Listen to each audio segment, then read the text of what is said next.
Oi, meu povo, tudo bem com vocês? Hoje nós vamos falar um pouquinho sobre a saúde pública, tratamentos, especialistas aqui na Espanha, tá bom? Para quem não nos conhece, eu sou a Marcela Mesquita, moro em Tenerife, na Espanha, e eu tenho meu filho Leonardo, que ele tem hidrocefalia, e nós estamos investigando alguns diagnósticos e por isso eu quero falar um pouquinho mais para vocês como funciona.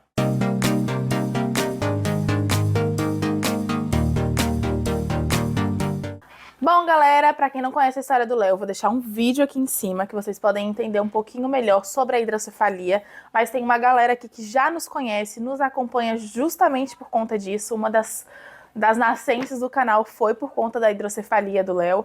Então, assim, eu tô mostrando para vocês como que tá sendo o passo a passo. Além da hidrocefalia, nós estamos investigando um possível diagnóstico, o que a gente pode fazer para ajudar na qualidade de vida dele, né? Diagnósticos precoces, investigações mesmo, porque ele tem um lado do corpo mais gordinho que o outro, né? Então, tudo isso eu tô compartilhando com vocês. Da última vez que eu falei com vocês foi há 4 meses atrás, que a gente estava com um pedido para neurologia, né? E a gente já foi na neurologia, inclusive passamos pela neurologia e ela já nos passou mais 4 especialistas.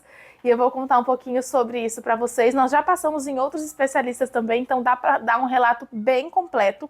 Esse vídeo vai ficar um pouquinho longo, então eu vou deixar a minutagem na descrição, então você pode ver mais ou menos, porque nós vamos falar sobre a neurologia, dermatologista, sobre geneticista, um pouquinho de cada um, como é que foi a experiência.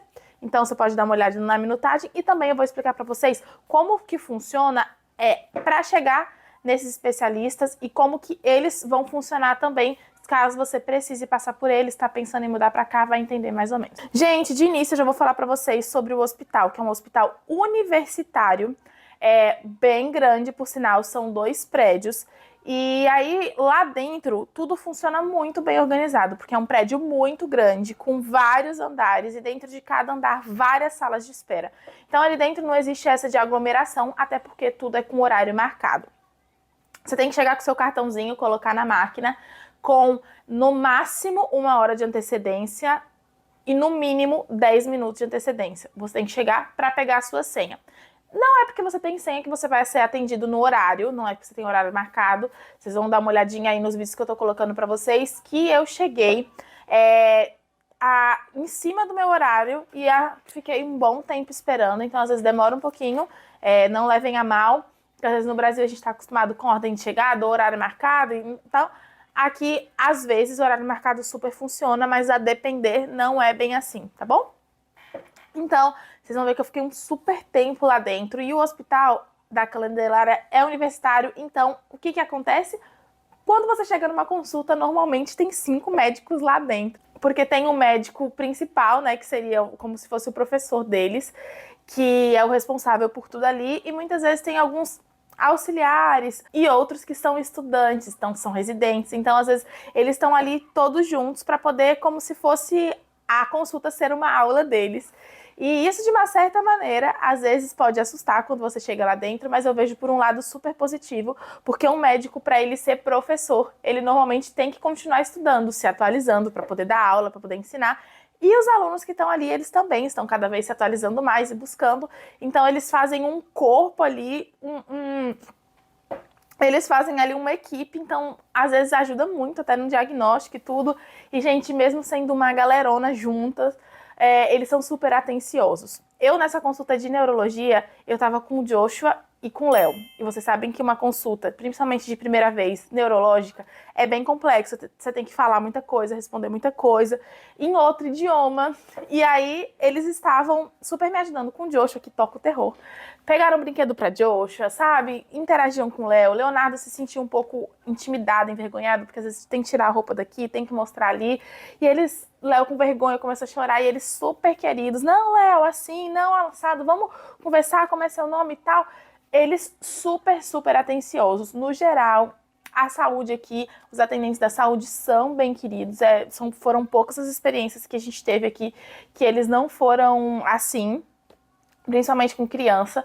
Então, assim, um ponto muito positivo é isso, que eles estão em grupo ali, então eu acho que isso ajuda muito no diagnóstico, e também que eles são muito atenciosos. Bom, e nessa consulta com a neurologista, ela me fez muitas perguntas. Na verdade, quando eu entrei, tinha uma moça, que eu achava que era médica, e ela me fez muitas e muitas perguntas, deu uma olhada em Léo, e depois que ela me fez tudo isso, ela foi chamar como se fosse a médica responsável, que eu acho que na verdade é tipo a professora deles, né? E aí, quando ela chegou, já era uma mulher mais velha, e ela me fez outras perguntas. E vocês acreditam que pelas perguntas dela, eu lembrei de muitas coisas que eu já nem lembrava mais? Ela é muito assim, sabe? Já estava ali dentro do histórico que a primeira moça passou para ela já puxou uma coisa e a outra, e aí eu respondi coisas que eu nem estava lembrando mais, ela me trouxe à memória. Junto com ela tinha mais ou menos umas 5 pessoas dentro da sala. E aí ela até me perguntou sobre os exames e tudo mais que Leonardo tinha feito ultimamente. E eu falei pra ela que a última ressonância que nós tínhamos marcado, o Leonardo não fez, porque tinha que ser com sedação. E, gente, a ressonância normal no Brasil a gente pagou 900 e pouco, sem sedação nem nada. E aí ela falou, não, realmente, para ele tem que ser com sedação e tudo mais. Eu vou pedir e você fica tranquila que vai ser sedado. Vão marcar uma consulta com um médico anestesista para pegar mais informações sobre ele e tal. Mas a gente vai fazer. Resultado, hospital público, eles vão marcar a ressonância com sedação, tudo assim de primeira.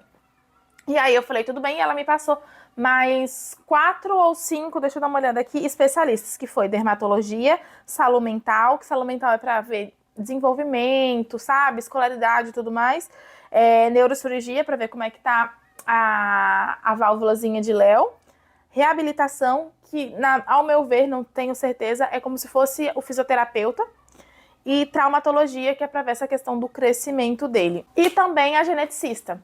Por sinal, já passei de vários desses especialistas aqui, vou contar um pouquinho para vocês. O que acontece? Quando eles te passam esses vários especialistas e vários exames que você tem que fazer, algumas coisas eles já conseguem marcar pelo sistema, pelo computador deles. Na hora você já sai com a data e o horário certinho. Outras coisas eles fazem uma solicitação e aí você tem que ficar ligando de 15 em 15 dias no 012 para perguntar, olha, eu tenho um pedido de tal consulta, tal cita, tal exame, como é que tá? E aí a pessoa vai te dizendo, já tem isso, já tem aquilo. Ou se eles marcarem, antes de você ligar, eles te ligam e te avisam, olha, você tem um pedido de uma consulta para reabilitação, já tem no dia tal e no horário tal. Você não escolhe, eles já te ligam avisando, vai ser no dia tal e no horário tal. E aí você tem que se prontificar a estar lá nesse dia. E depois que eu passei, agora o retorno com eles vai ser em 1 ano. E depois que eu passei por lá, eu já passei na consulta de dermatologia, que era um senhor mais seco, também tinha com ele uma enfermeira e mais um aluno. Não tinha muito, sabe, não era muita conversa e tal, foi uma consulta meio rápida. Ele não me perguntou muitas coisas, leu o que já tinha lá dos históricos dos outros médicos que já tinham me perguntado. E aí, achei ele até um pouco assim grosso, porque eu perguntei, né, olha, doutor, diante de tudo que o senhor tá olhando, tem algum risco para Leonardo? Tem alguma coisa que a gente deve se preocupar? Ele, bom, essa assimetria já é uma coisa a se preocupar. Esse não sei o que, sabe assim, coisas tipo, meio que me tirando pra tonta. E algumas vezes eles vão fazer isso com você, então você tem que, com educação, saber se impor. E eu falei, não, isso eu sei. O que eu preciso saber é se tem alguma coisa que é urgente, emergência, que eu preciso tão logo me desesperar, sabe? E preciso resolver, preciso cuidar e tratar logo.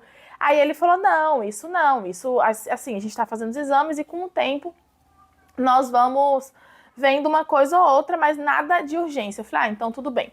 E aí eu perguntei pra ele, não gostei muito assim da postura dele, por ser mais seco, mais distante, mas daí perguntei pra ele uma suspeita de diagnóstico e ele me falou sobre algo que eu nunca tinha ouvido falar na vida, e olha que eu pesquisei muito depois que Léo nasceu e de tudo que a gente passou, nunca tinha ouvido falar na vida e super se assemelha a algumas coisas que Leonardo tem, características e sintomas. Então, no final das contas, eu falei, olha, o médico é meio seco, mas é um médico bom. E aí a gente passou por ali, e aí ele também deu uma cita para daqui a um tempo, pra gente voltar depois de fazer mais alguns exames. Se você já assistiu até aqui, não esquece de curtir, esse vídeo, que agora nós vamos falar sobre os próximos especialistas. Depois disso, nós passamos na reabilitação, que é como se fosse uma espécie de fisioterapia. E a moça, mesma coisa, mediu o Leonardo e tal, fez vários provas clínicas para entender e percebeu que o Leonardo tem mais ou menos 3 centímetros de diferença de um lado para o outro. E aí ela quer entender se isso é de osso ou se isso é tecido e como que a gente pode fazer para ajudar Leonardo nisso. Porém, ela me deu uma consulta para acho que 2 meses para frente, uma coisa assim. E nesse tempo eu tinha que fazer o raio-x. Mas nesse tempo ninguém chamou a gente para fazer o raio-x. Ninguém falou nada e eu voltei essa semana lá na consulta. Ela falou, meu Deus, até hoje não te chamaram? Eu falei, não. E ela me passou pro raio-x com urgência, que a gente já fez essa semana, porém com ela nós só vamos voltar em um mês. Então atrasou a consulta em mais um mês e aí assim foi ficando. E passamos também na geneticista. A geneticista também super querida, tava ela e mais um aluno. Fez algumas perguntas, eles já pegam todo o histórico que está no sistema e acrescentam algumas perguntas sobre a especialidade deles. E aí ela perguntou sobre algumas coisas de histórico familiar e tudo mais, anotou, passou para Leonardo um exame genético, que eu vou botar aqui embaixo, que eu não lembro o nome, que no Brasil também é bem caro e eu nem sei se tem pela rede pública. Se vocês souberem, coloquem aqui nos comentários. E aí a gente fez também no mesmo dia, saiu da consulta e já fez o exame, e esse resultado para ela chega pelo sistema, e ela disse que pra gente chegava em 4 meses, mais ou menos, que demorava mesmo. É isso que é bom do hospital, porque ele é muito grande, então algumas coisas você já consegue fazer rapidinho. Outras nem tanto. Por exemplo, os dentes do Leonardo a gente está esperando há 4, 5 meses, é uma coisa de urgência e a gente ainda não conseguiu. E na geneticista foi isso, estamos aguardando a ligação dela. Caso, dependendo do resultado do exame, ela vai precisar que eu e o Ale façam também, eu e o pai do Léo façam o exame também. Uma coisa que é importante ressaltar é isso, que algumas coisas são super rápidas e outras demoram bastante. Como eu passei pela neuro em novembro ou dezembro, e ela me pediu vários especialistas, alguns deles só estão marcados para outubro. Então passei em 2022 e só vou conseguir a consulta com os outros para final de 2023. Então algumas coisas realmente demoram, às vezes uma coisa ou outra de urgência, é bom você colocar em cima ali com o seu pediatra, por favor, você pode tentar novamente, você pode falar que é urgente, porque, por exemplo, a saúde mental que eu quero para as ajudas de Léo na escola, para ver se ele consegue algum apoio maior, uma professora para ajudar ele na escola, vai demorar bastante, e é uma coisa de muita emergência, porque já está acabando outro ano escolar. Então, algumas coisas a gente fica assim, mais chateadinha, mas no geral, a saúde pública aqui funciona muito bem. E eu quero saber se ficou alguma dúvida para você colocar aqui nos comentários. E se você já mora aqui, tem alguma dica? Olha, Marcela, faz assim, faz assado. Super ajuda a gente, vocês já ajudaram a gente várias vezes. Se você tem essa dica, coloca também aqui nos comentários, tá bom? E se você gostou desse vídeo, não esquece de dar aquele apoio, por favor, curtindo, se inscrevendo aqui no canal e ativando o sininho. Você tá pensando em mudar pra Espanha, a gente aqui no YouTube e lá no Instagram, a gente mostra o nosso dia a dia, deixa várias dicas, tá bom? Conteúdo, tem muito conteúdo legal lá no Instagram. E eu espero vocês no próximo vídeo. Um beijo, Deus abençoe, até a próxima. Tchau!